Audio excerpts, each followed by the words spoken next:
No, sir. No, okay. So what is the block being performed here?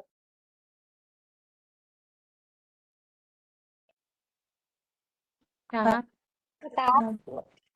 No. Tap block. High sciatic. Transgluteal high sciatic nerve. High sciatic nerve block. There is only a sciatic nerve at the origin. Is almost in the glute. Are you able to make out? This is the foot. This is the leg. This is the Yes. thigh. This Yes, is the sir. Yes, gluteal sir. region. Yes, sir. Okay.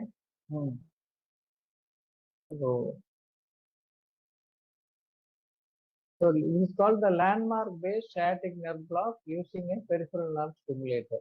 Okay, so you must describe whatever you are seeing in the Osce. That is what you are expected to completely give the answer.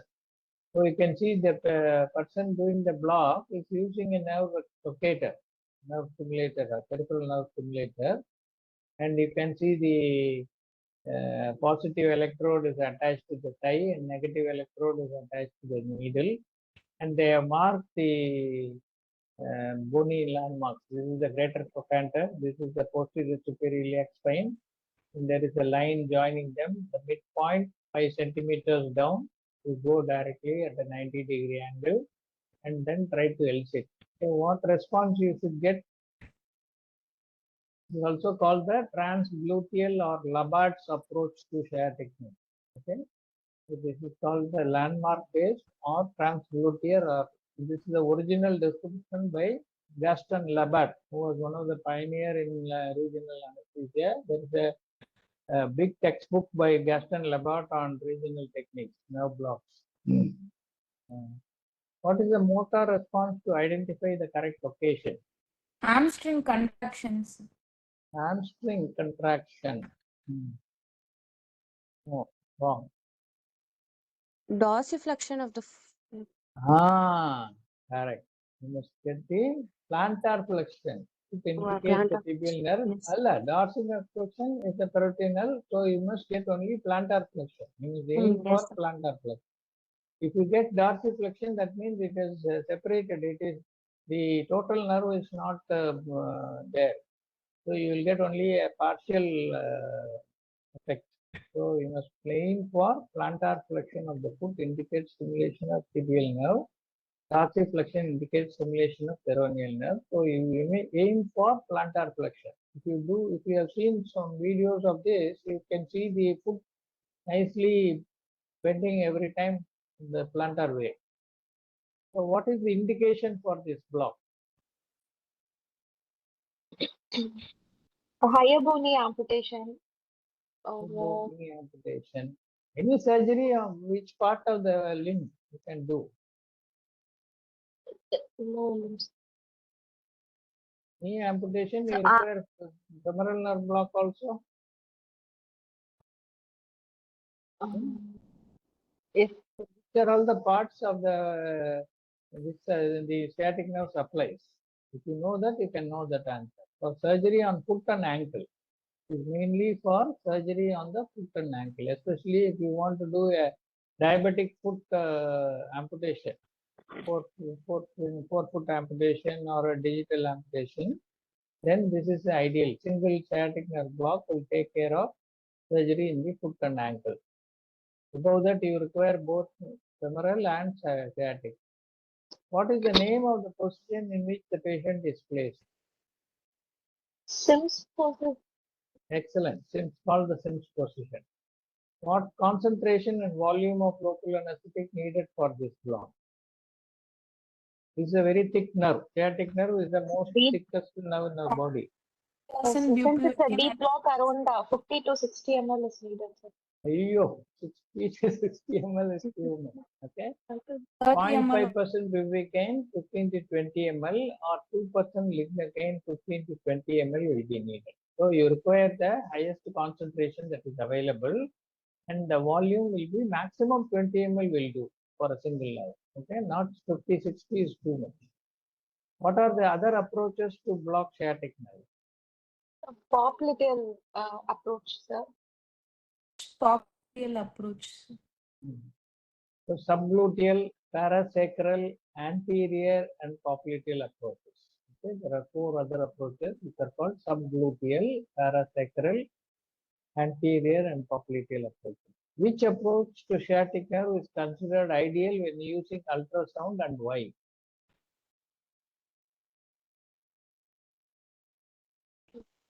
Popliteal. Very good. You use popliteal block approach is considered the best when ultrasound is used. Why it is considered best? What is the other So landmark easy. you will easily see when you do a ultrasound guided The block? popliteal artery. In this approach, Popliteal artery and vein. nerve is more superficial, number 1, surrounded by popliteal artery and vein, making identification easy. Okay, so that is the reason why if you use ultrasound guided block, you use the popliteal approach. Describe the anatomy of the structure seen. Orbit of the right This side. is the orbit. Okay. So what are the It structures you shows are seeing? the foramen, supraorbital fissure, infraorbital foramen. See, there are so many marking lines 1, 2, 3, 4, 5, 6, 7, 8, 9, 10, 11, 12. So 12 in markings are there. That means 12 structures have been identified. You must go in an orderly fashion, or if you can randomly pick also, you must be able to. So they are showing some of the openings, they are indicating some of the bones, isn't it? So describe all of them. So this is an orbit which is a bony cavity containing the globe, nerve, muscles, blood vessels, and will help you to. The boundaries are roof formed by the frontal and greater wing of sphenoid. Okay? And the floor formed by the maxilla and zygoma. These are the 2 bones. And the medial wall formed by the maxilla and lacrimal ethmoid. Lateral wall formed by the greater wing of sphenoid. And the cone is formed by 4 rectus muscles, superior, inferior, lateral, which we saw in the last one. And 4 extraconal muscles, which are superior, inferior, oblique, levator, palpebrae superioris, and orbicularis oculi. So what structures pass through the 2 fissures, superior and inferior orbital fissure? This is the superior orbital fissure, this is the inferior orbital fissure. What are the structures that are passing through that? Sir, oculomotor nerve, trochlear nerve, and abducer nerve through superior orbital fissure, sir. So subophthalmic vein, oculomotor nerve, abducer nerve, trochlear nerve, lacrimal and frontal and nasociliary nerve. So many nerves are passing, only one vein is going. So supraorbital fissure, most of the thing what you said is right. Oculomotor nerve, abducer nerve, trochlear nerve, lacrimal or frontal nerve, and nasociliary nerve. Along with that, superior ophthalmic vein.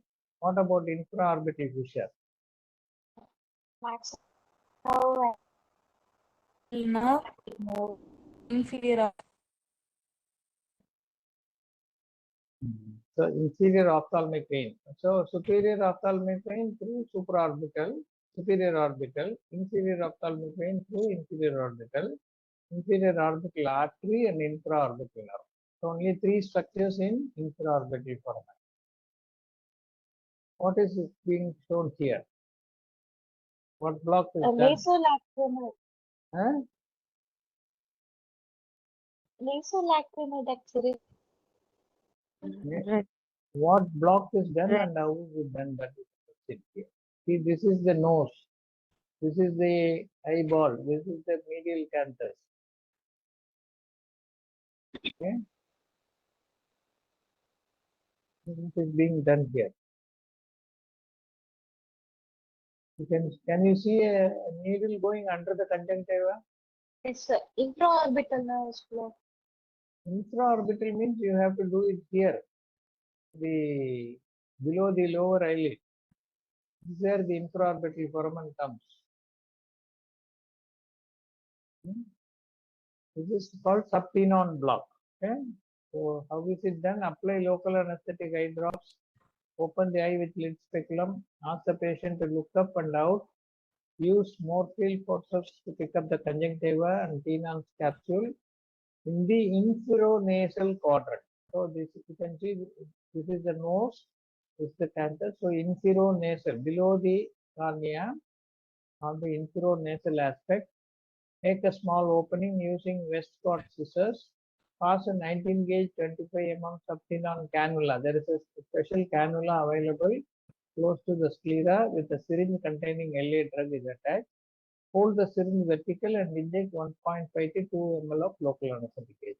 The biggest advantage of subtenon block is the very small volume of local anesthetic is required, and there is no external puncturing of the skin anywhere, so patient will be very comfortable. And you can anesthetize the conjunctiva by topical application of local anesthetic drops. They are commonly used. Okay, so this is the most popular block for cataract and other surgeries in the Western world. But very few surgeons in our areas they use it. They prefer to go for peribulbar block rather than this topical subtenon block. What is shown here?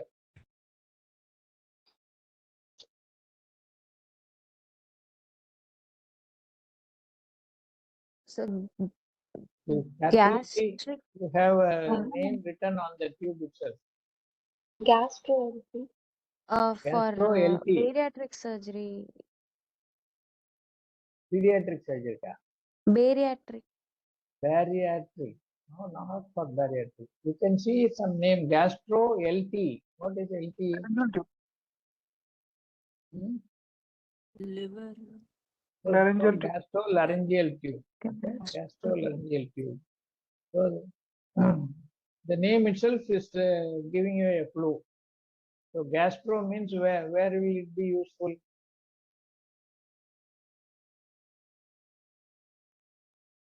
Abdominal surgeries.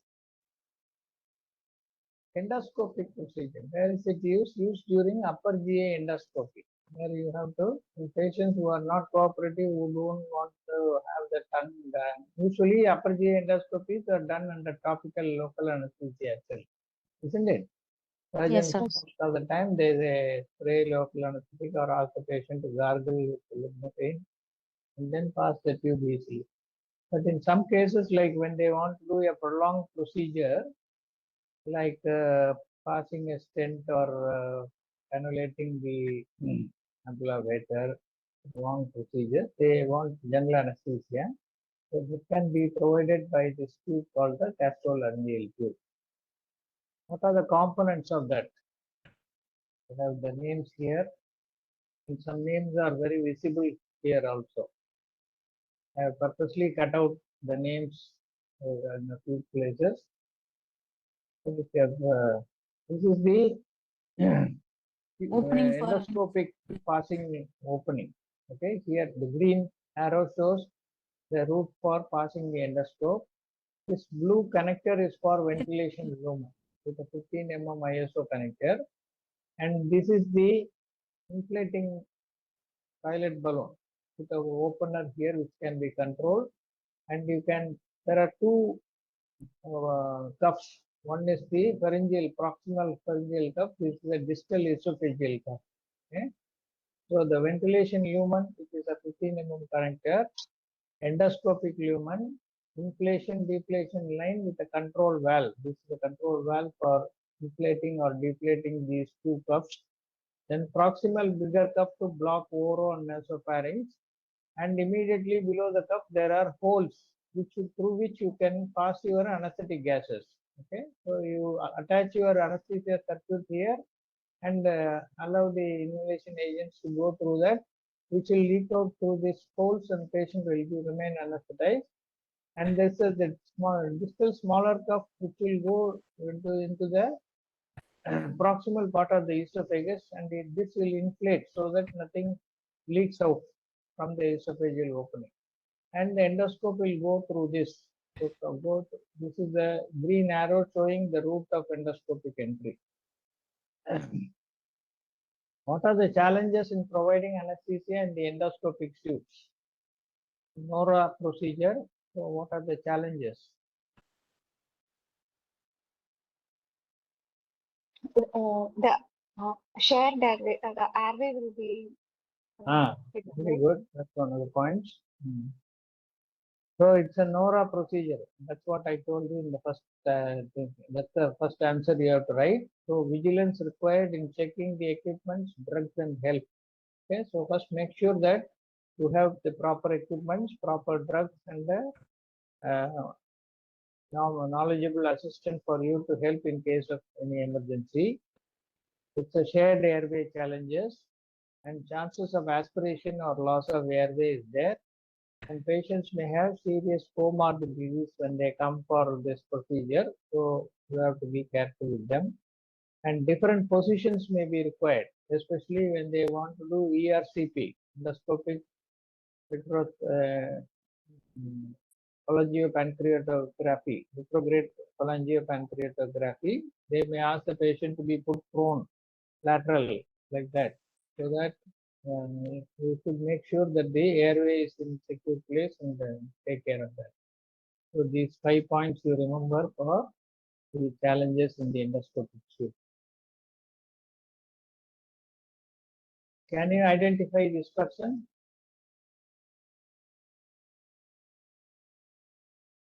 This person's history was, his name was there in the last theory exam conducted in this May for the last, the recent batch last week. Pain, Archie pain. Archie brain, or the Mallampatti, Dr. Seshagiri Rao Mallampatti. Okay, so he is an Andhra man from Vijayawada who went to US and then went to Canada and settled down there. He was the man who described the Mallampatti grading. So what is his contribution? Mallampatti grading. He introduced the Mallampatti scoring to assess the degree of difficult intubation. Okay. So how many classes were there when he described it for the first time? 4 grades. 3 classes. 3 only. Yeah. Usually 3 classes. Only sir. 3. He described 3 classes.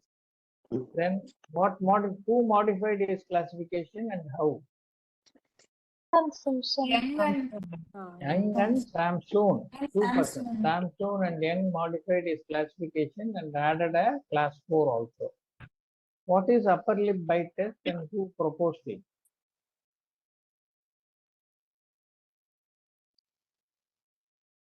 All questions related to assessment of difficult airway.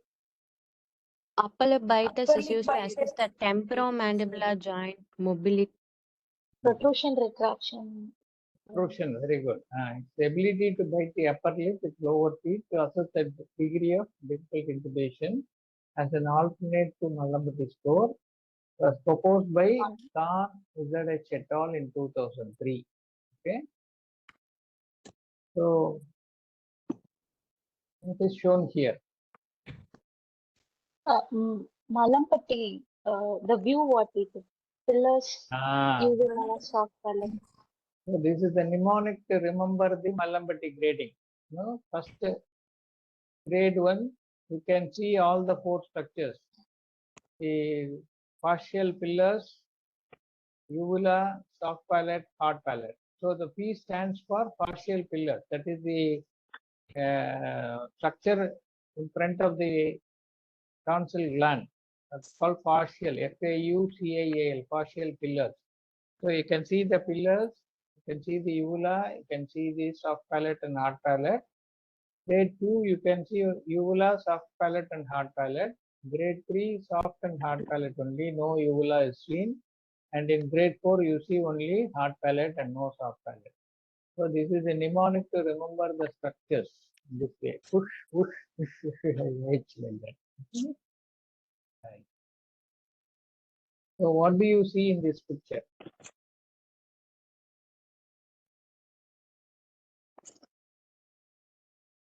Vein circuits.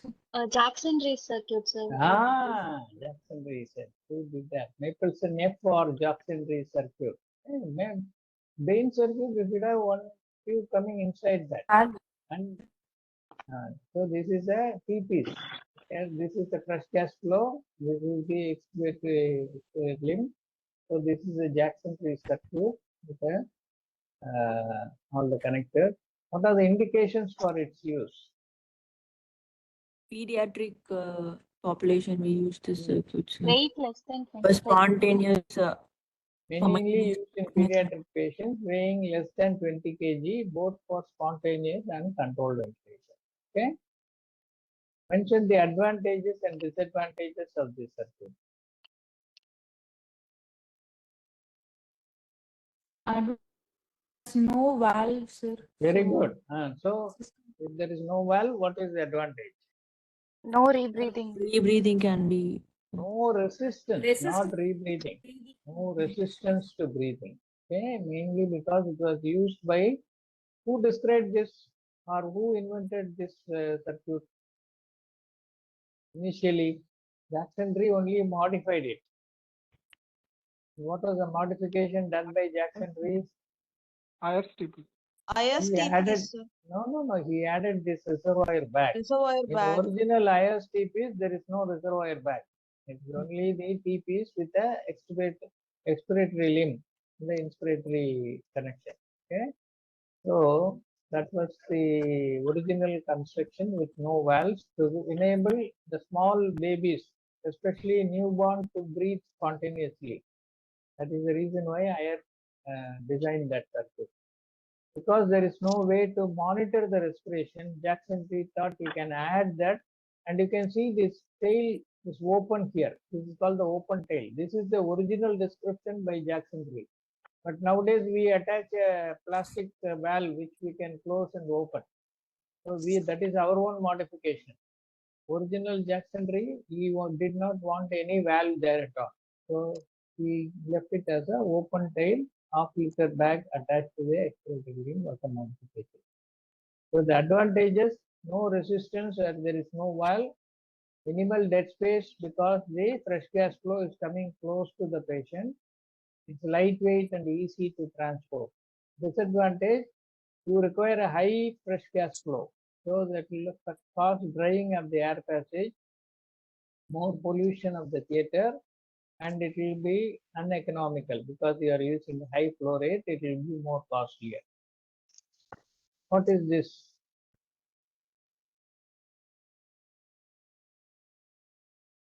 I think I showed it in earlier class.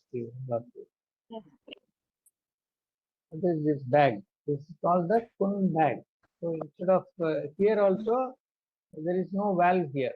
So instead of having this tail and trying to pinch when you do controlled ventilation, this bag is much more easier to do controlled ventilation compared to this bag, because here you have to pinch, release like that to ventilate. Whereas here you can just close it as you are doing the ventilation. You can close the hole, give the inspiration, take out the finger, thumb, and allow the expiration to happen. Whereas there you have to use two hands. You have to pinch the tail, squeeze the bag, release the tail. You cannot do it with one hand.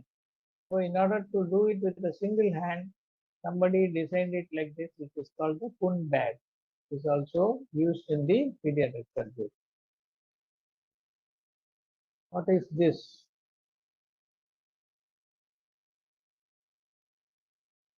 ISTPs. These are all different designs of ISTPs. Same ISTP. This is the original ISTPs, like a T. You can see it is looking like a alphabet T. After that, they modified it to suit the adaptations for attachments to the thing. So anyway, you have only three parts: inspiratory line, expiratory line, fresh gas flow inlet. These are the three components of TPs. So that there have been modifications to the either the inspiratory or expiratory limb or the position of the fresh gas flow, which is straight here, which is bent like this. So these are all some modifications. So these are various forms of the TPs.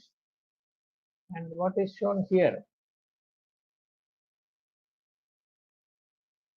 These are all some old instruments which you would not have had the chance unless you have been reading the history of anesthesia and seeing the pictures in the textbooks. Very difficult to identify for the present generation workstation students. So this is what is called, this is a stainless steel container. It has a fresh gas flow inlet. It has an expiratory adjustable spring-loaded valve. This is a mask. This is a reservoir bag. And this contains soda lime. Now can you identify what is this? Hydraulic canisters. Hydro. It is called water to and fro canister Water with face mask. Okay. So this is water to and fro. Before the circle system, circle absorber came into as a part of the anesthesia machine. Originally, Ralph Waters, anesthetist in USA, he used this instrument. He had a friend who was a chemistry professor, and this man introduced a very powerful inhalation agent called cyclopropane into anesthesia practice. This cyclopropane was very costly. So he asked his professor of chemistry friend, what can I do to prevent the cost? Can I make the patient breathe the exhaled cyclopropane and minimize the cost? But if I do that, he will be inhaling the carbon dioxide also. Then the professor said, why don't you remove the carbon dioxide by using soda lime and then use the exhaled gases, which will be like the fresh gas without carbon dioxide. So that is how the concept of CO2 absorption using soda lime came into practice. And this is how we designed the whole thing. So just to save the cost on cyclopropane, Waters introduced the Waters canister. So what are the other contributions by Sir Ralph Waters? Supposing in the next exam, last exam, they asked about Malambati and I think Jackson Tree. Archie brain, sir. Archie brain. What was Archie brain's invention? LMA, sir. LMA, and who introduced LMA.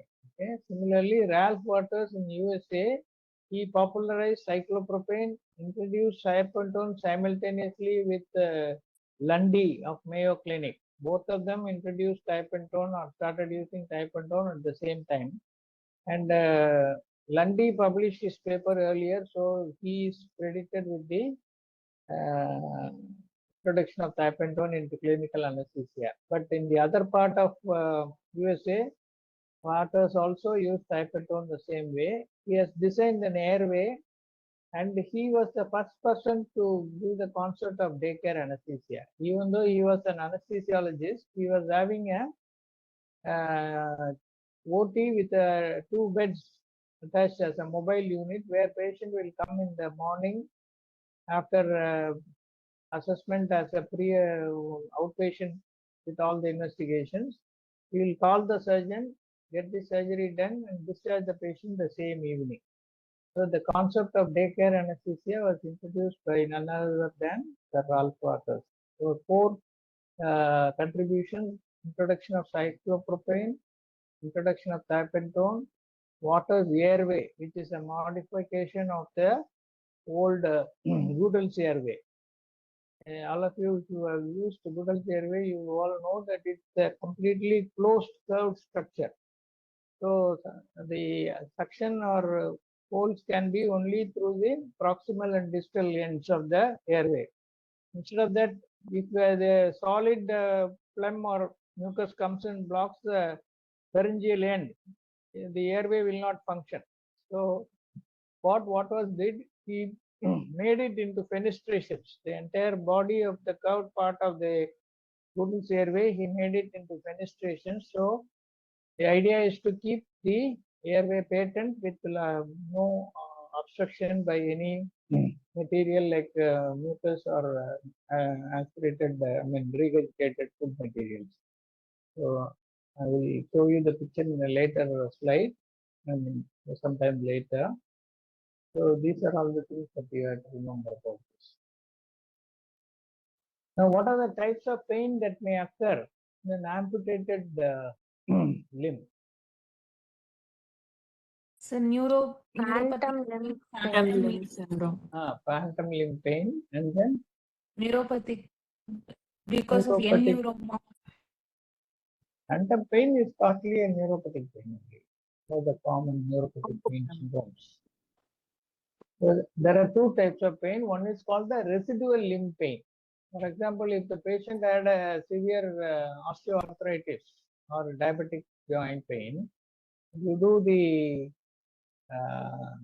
amputation, the pathology may still be there, and the residual part of the limb may give the pain. That is called the residual limb pain. But if you have done it for a trauma, acute injury with a revascularization, the non-viable stump, where there was no previous pathology in the limb, you do an amputation there, that patient will feel the phantom limb pain because the mind does not forget that there was a limb. It refuses to register that there is no limb. So there are two types. One is called the residual limb pain, where there might have been an already existing pathology, or there is a normal limb which has been amputated, producing what is called the pseudo, as though the limb is still there. So how is phantom limb defined? It is defined as perception of pain or discomfort in the limb that no longer exists. So that is the definition. Whereas the residual limb pain is a pain that has already been existing in the limb because of some infection or some other pathology, continuing to be in the remainder of the stump. That is residual limb pain. Whereas the phantom limb pain is a normal limb which has been amputated, but some pain occurring there in the non-existing limb. That is called the phantom limb.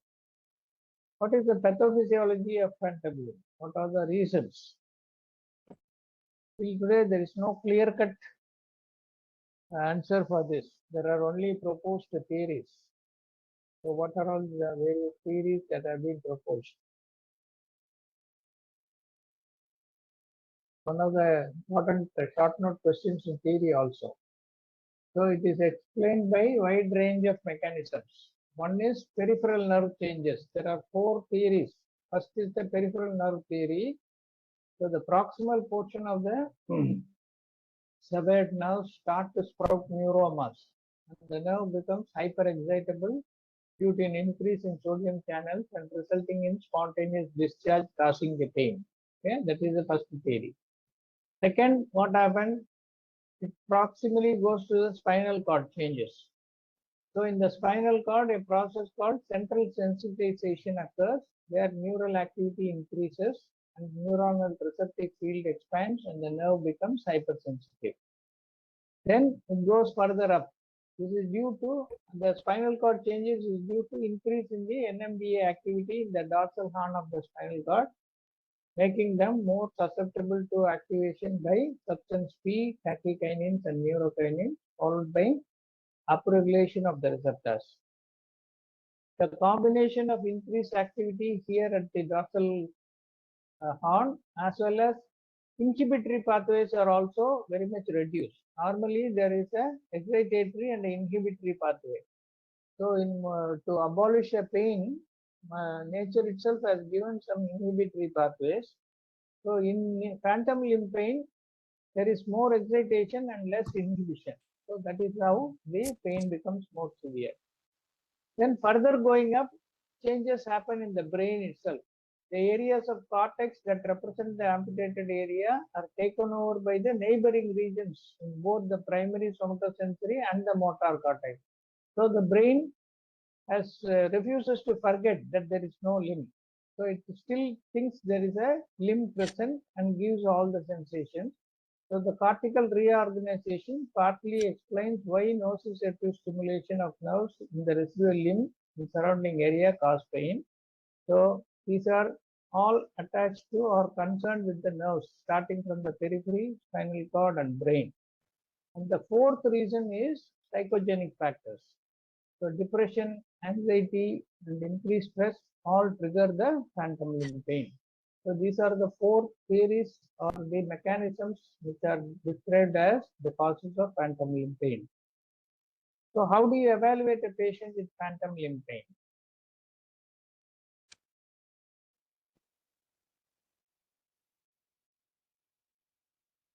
The diagnosis is primarily diagnosis of exclusion, heavily dependent on patient's history. So you can do a complete blood count to rule out any infection as cause of pain. Then you can do an ultrasound to find whether there are any neuromas as a possible pain generator. And you can do a psychology evaluation to indicate whether the patient has got any extrinsic triggers like anxiety, depression, stress and all. What is the treatment? This all of you should know. So reassurance and So is it a chronic pain condition or an acute pain condition? conditions. So all the probabilities of chronic pain treatment, if you know, you will know. So pharmacotherapy, NSAIDs, opioids, epinephrine, tricyclic antidepressants, anticonvulsants, NMDA agonists, topical agents, botulinum toxin, lidocaine infusion, bupivacaine injection into myofascial injection. These are all the pharmacotherapy you can try.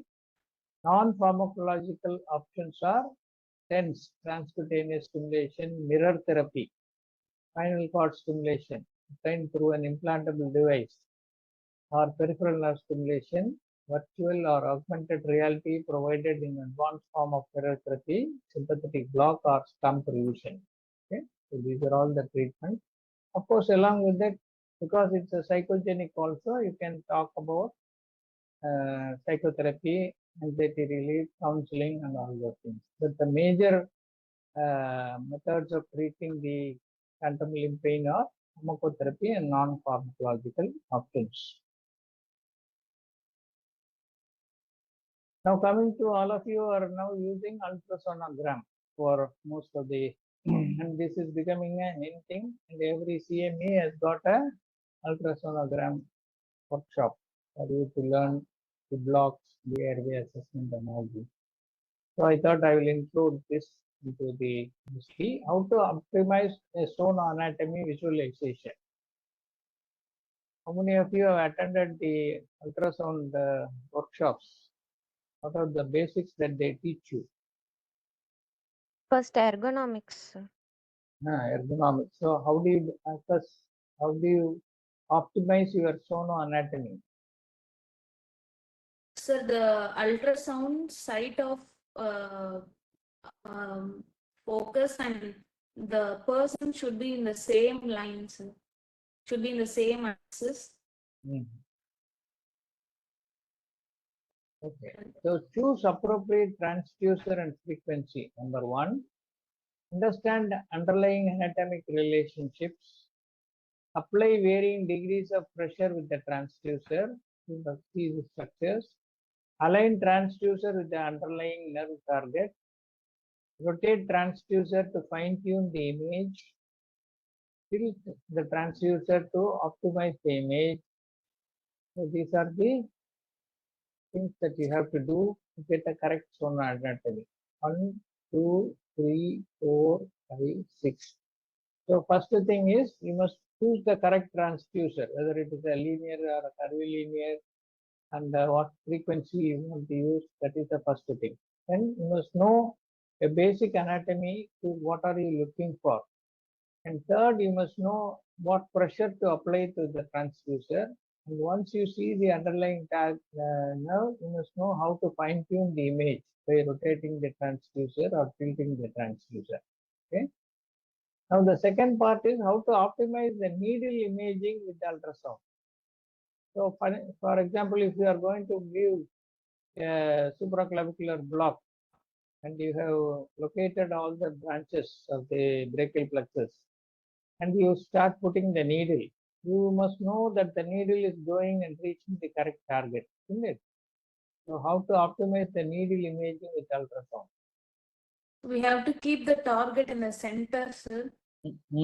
then to choose either in plane or out of plane techniques, sir. And then we have to needle at the central axis of the probes. So utilize a shallow angle of approach if possible. Heel the transducer to make face more parallel to the needle. Rotate the transducer to ensure the entire needle is seen first before you see the tip. Okay, so once the needle has entered from the skin towards the target, you must be able to see the entire length of the needle. And then fill the transducer as necessary. Use an echogenic needle. The needle should also have a echogenic character. And apply needle recognition software if available. And hydrolocation may help ascertain needle tip location. That is, instead of injecting the local anesthetic, you can inject a small volume of saline or other liquid to see whether the tip is closer to the nerve. That is called hydrolocation. Okay? So these are all the methods by which you can avoid start optimizing the needle image. The third thing is, what are the safety tips to follow during the ultrasound guided nerve blocks?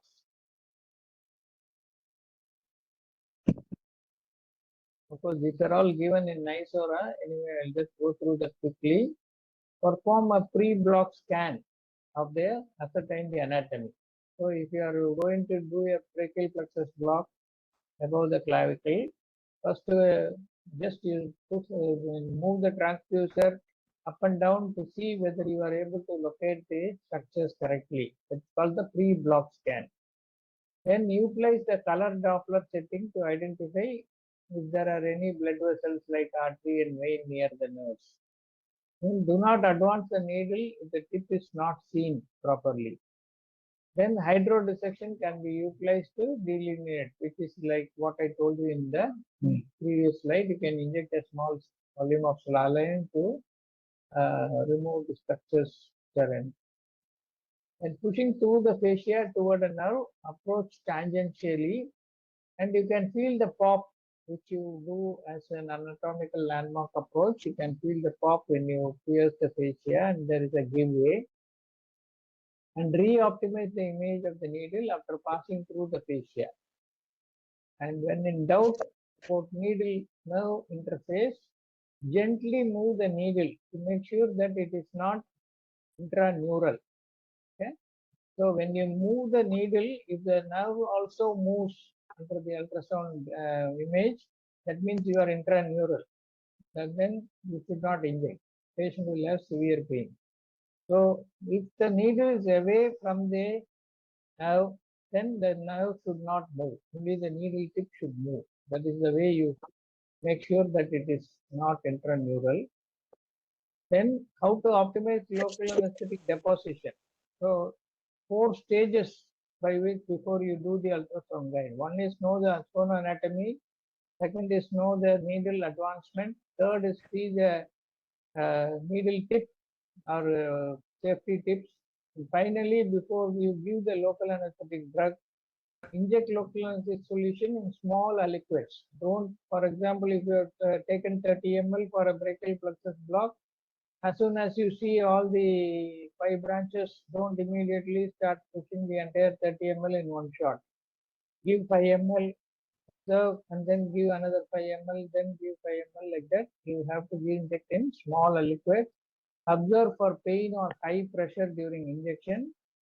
Make certain that spread is observed at the needle tip during injection, and aspirate between injections. Beware of intervening facial planes, and avoid deposition of local anesthetic into any muscle.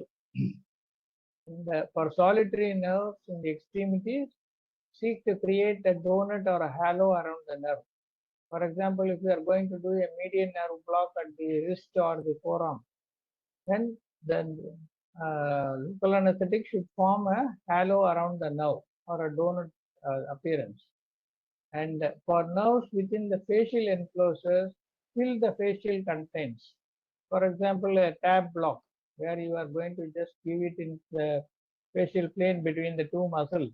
You must fill the entire facial confine. Then only the block will be effective. So these are all the tips to deposit local anesthetic. Now we are going to see some scalar which you see in the ventilators. Now, what modes of ventilation are depicted here? You see two halves. This is one scalar, this is another scalar. Both are showing pressure, volume, and flow patterns. First is controlled ventilation, sir. Both are controlled. Controlled ventilation.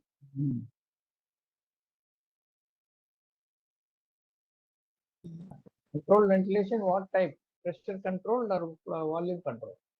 First Volume one is control pressure ventilation. control, sir. Second is volume. So volume control and pressure Volume control. control and pressure control. Okay. So this is a volume control, this is a pressure control mode of ventilation. Now what is the mode of ventilation depicted here?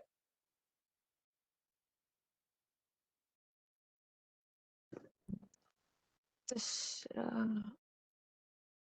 Here the clue is, there is a blue thing Pressure SPC mode. here. No? SAM. SIMV. Pressure regulated Pressure volume support. control mode. Okay, this is called the pressure regulated. Gradually the cycle volume is increasing in the volume. So the pressure also is gradually going up. So this is a pressure regulated volume control. What mode is depicted here? ASV mode. Pressure support, sir. Assist control. You can see assist breath here. It is written here. No? So watch the pictures carefully in the exam also. You will get the clue sometimes. It's called the assisted breath. So it's an assist control mode. What is seen in this ventilator graphics? There is a decrease in peak inspiratory pressure. This first depiction. This much of decrease is there. And there is a decrease in the expiratory flow. And there is a decrease in the return volume. When will it happen? Leak in the circuit. Fantastic. So air leak causing decrease in all the three parameters. Okay, very good. So what mode is seen? Again, you have clue which is available in the above the blue depiction. Pressure support. Pressure support in what mode? SIMV plus pressure support. Okay, set PS level is then SIMV pressure support. What is the mode shown here?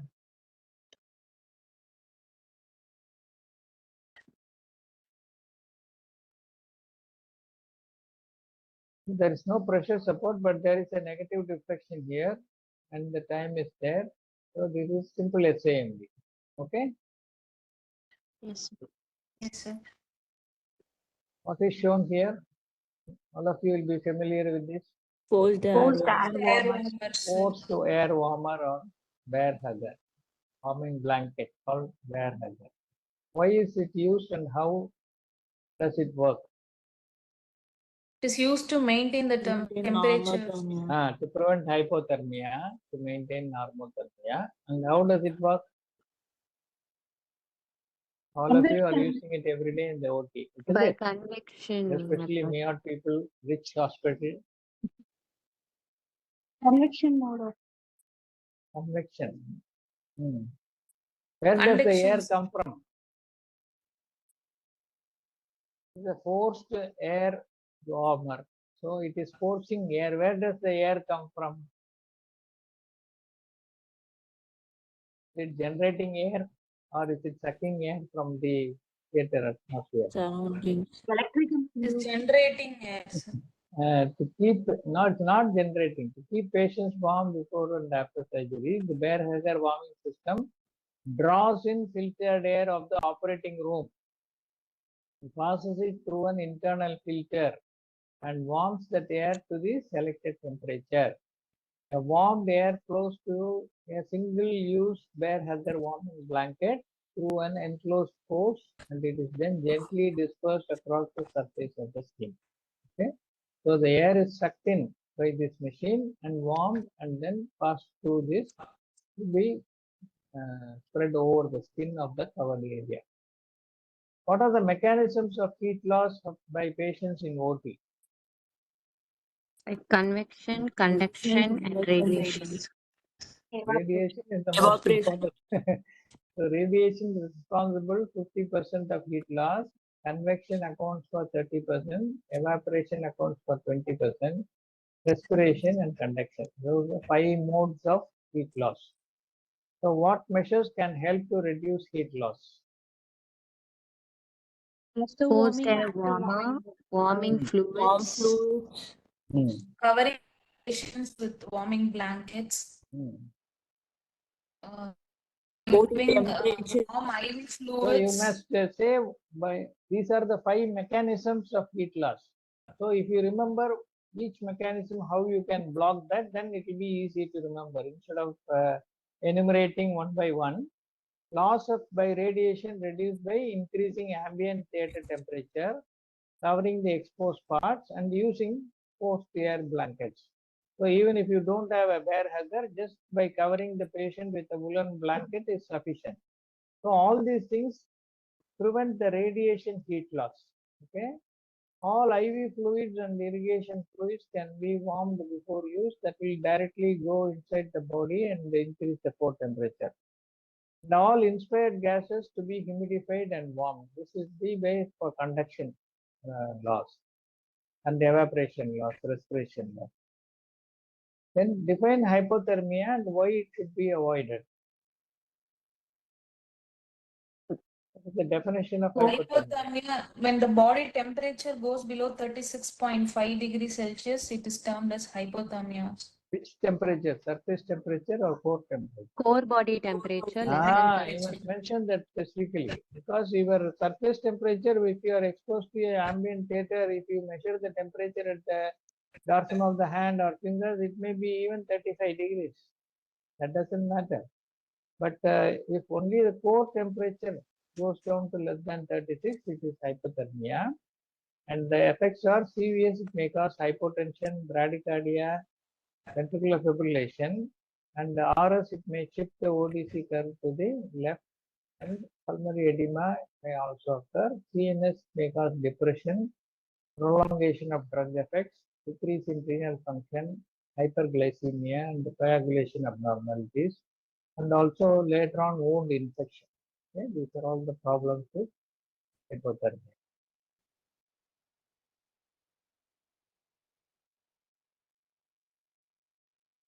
What is shown in these pictures? Standard bell deviation. shape curve. Bell shape curve. Standard deviation. Bell-shaped curve. They show normal, non-normal, data and distribution. non-parametric data distribution. Okay? They show the non-normal, also known as non-parametric data distribution. Why it is called non-normal? It has a It is a skew. skewed distribution. It is a skewing there. Instead of being correctly equal distribution between the mean, node, and meridian, there is a elongation on one side, either here on the left, here on the right. Okay. So how do you call them? Positive and negative skew. Positive. The one with the tail extending to the right is called the positively skewed, and the one to the left is called the negatively skewed. Okay. So that is how. What is variance? Square root of standard deviation is Square variance. root of standard. Variance is the spread of data around a central point. It is the average of squared differences from mean. Squared difference from the mean. How to calculate the variance? Because this requires some example. So step 1, find the arithmetic mean of the given data. Example, supposing the data given is 1, 2, and 3. Then the arithmetic mean is 1 plus 2 plus 3 is equal to 6 divided by 3 data are given. So the answer is 2. This is the arithmetic mean of the data. Step 2, subtract each number from the mean and square it. So the arithmetic mean is 2. So subtract the first data, 2 minus 1 is 1. You square it, it becomes 1 again. Then 2 minus 2 is 0. You square it, it becomes 0. 2 minus 3 is minus 1. You square it, minus 1 into minus 1, it becomes plus 1. So you have 1, 0 and 1 as the answer. Now step 3, work out the average of the square differences. That is 1 plus 0 plus 1, which is equal to 2 divided by n by 1, which is the variance. So what is standard deviation and how is it used?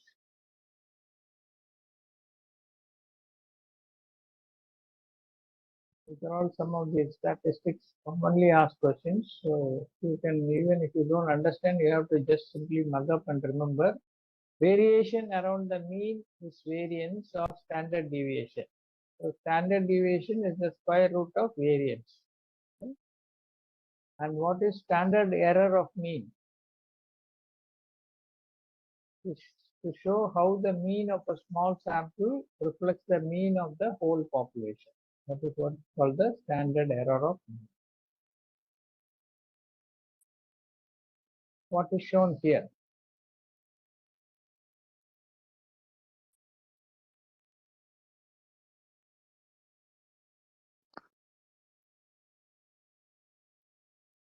So you fallopian. Huh? This is kidney, this is aorta. Celiac, the needles placed for bilateral celiac plexus block. Okay. So name the structures that you are seeing here. We have got all the lines here. So you see some of the structures shown here.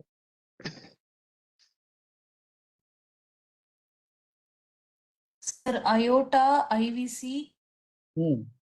celiac plexus. Good. மேலேந்து வாங்க ஸ்கின்லேந்து வந்தா கப்பி.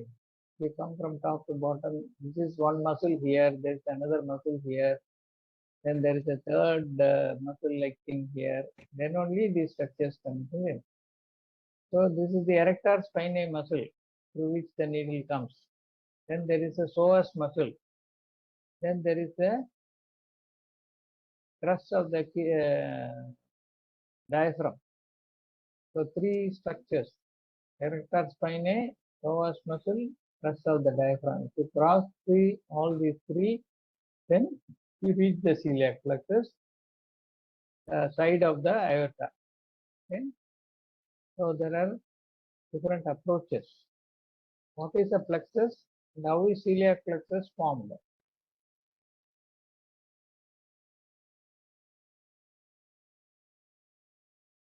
What is a plexus? Plexus is formed by ventral rami of the. The network of four ganglionic nerves. Okay, plexus is a network of four ganglionic nerves.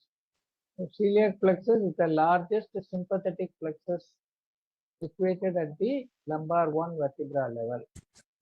So what are the nerves contributing to the celiac plexus? What three nerves contribute to them? Short gastric. Gastric எப்படி வரும்? Splanchnic, greater splanchnic, lesser and least splanchnic nerves with the root value of T5 to T9, T10 to T11 and T12 on the plexus. Okay. Name two approaches to this block and the tools that you require for this block. So two approaches. CT guided. No, the approaches means the directions how you do that. The tools are required is another question. Paravertebral approach. Paravertebral தான் ரெண்டுமே. But you have to puncture aorta, or without puncturing aorta you can do. There are two anterior and posterior para-aortic approach. Okay, so it is based on the aorta, not on the vertebra. You have to go paravertebrally, but you have to go anterior to the aorta or posterior to the aorta. Okay, if you want to go to the anterior through aorta, you have to puncture and go through. That's a very risky procedure. So posterior means it goes on the side of the aorta. And the tools you require are either an image intensifier or an ultrasound or a CT for correct treatment. What are the indications and contraindications for this block? Pancreatic pain. Chronic For pain, pancreatic cancer. Chronic pain, gastric any cancer. chronic pain, intractable pain arising from neoplasms of the pancreas, gallbladder, or retroperitoneal organ. Okay, that is the indication. Contraindication, coagulopathy, infection, or patient refusal. So these are all the things that we have to know. Now I am showing three pictures. What are shown above? Name each of them, in which group of patients they are used. One is visual analog score. Visual analog score. Anything else to be added? Is visual analog or something visual something else? There are numbers there. Verbal. Visual assessment. Numerical pains. Visual numerical rating score. VNRS, visual numerical rating score. Number they say, you know. And second one is? It's used for pediatrics, sir. Well, all of them are pediatric only. Not only the second one. First one also, older children can tell you what number of pain they have, isn't it? Yes, sir. Second one is only for children who cannot identify numbers, who say, I am having this much by crying baby or not crying baby. Like that. This is Wong-Baker's face score. Face is given from smiling to crying face. Okay, this is called the Wong-Baker smiling face score. This is the FLAC score. FLACC. This is for children who cannot communicate, less than 1 year, 2 years. You just assess the pain by their facial grimace, their leg position, their activity, their cry and consolability. That's called the FLAC score. Okay. So this is verbal numerical rating scale. Wong-Baker faces rating pain facing scale. This is a FLAC scale, all used in pediatric patients. What is visual analog scale? And where is it used? Somebody answered the first thing as a visual analog scale. This is something different from what I showed you. What is By visual seeing analog the scale and where is patient's it? expression, we should be able to grade the pains. The patient is asked to tell the pain score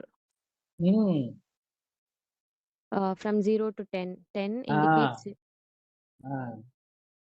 So it 10 is indicates a severe simple pain. pain scale where patient is shown a 10 centimeter line with words depicted as no pain at one end and worst pain at the other end. There is nothing else in between.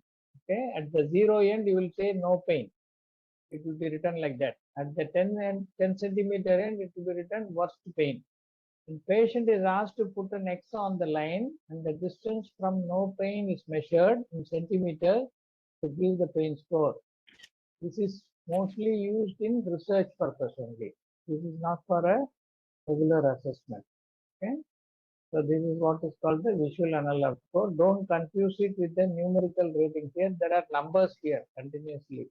Whereas here there will be a long line with 0 at one end and 10 at the other end.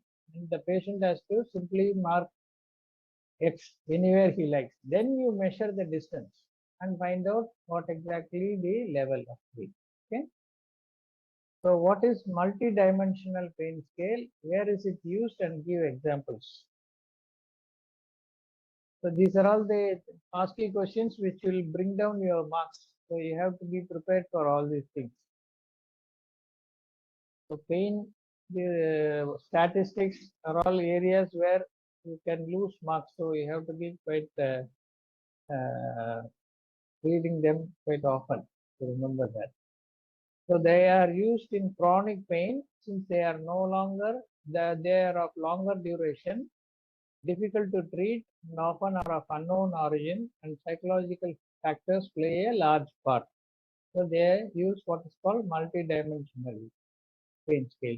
And the examples of that are McGill pain questionnaire, the brief pain inventory, and the neuropathic pain scale. Okay, these are the examples of multidimensional pain scale, which are used mainly in